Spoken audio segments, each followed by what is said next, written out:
जो ये कहानी देख रहे हो, इस कहानी से आपको ये शिक्षा मिलने वाली है, हमें लालच नहीं करना चाहिए।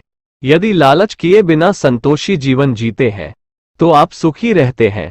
तो दोस्तों, अब पूरा कहानी ध्यान से सुने और अच्छा लगे तो फॉलो करें या चैनल को सब्सक्राइब करें।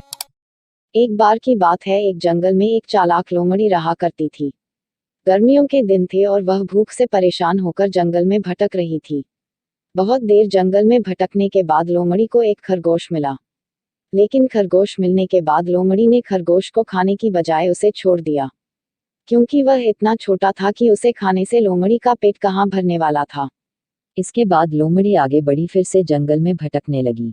कुछ देर जंगल में भटकने के बाद भूखी लोमड़ी को एक हिरण डियर दिखा। हिरण को देखते ही लोमड़ी के मुंह में पानी आ गया।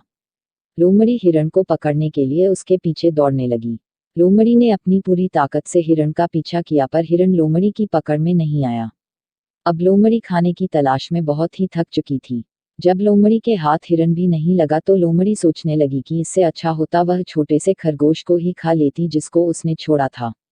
कुछ देर आराम करने के बाद लोमड़ी खरगोश को ढूंढने के लिए फिर से जंगल में भटकने लगी। जंगल में खरगोश को ढूंढते हुए लोमड़ी वहां पहुंची जहां उसने खरगोश रैबिट को देखा था।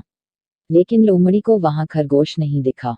थक हारकर लोमड़ी को अपनी गुफा में लौटना पड़ा, जिसके बाद कई दिनों तक भूखी लोमड़ी अपनी गुफा में भूखा रहना पड़ा और बहुत दिन बीत जाने के बाद लोमड़ी को खाना मिला।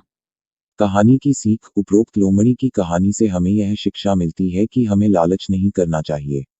यदि लालच किए बिना संतोषी जीवन जीते हैं तो आप सुखी रहते हैं। हिंदी में लालच कीड़ी के प्रसिद्ध मुहावरा भी है कि लालच बुरी बला है।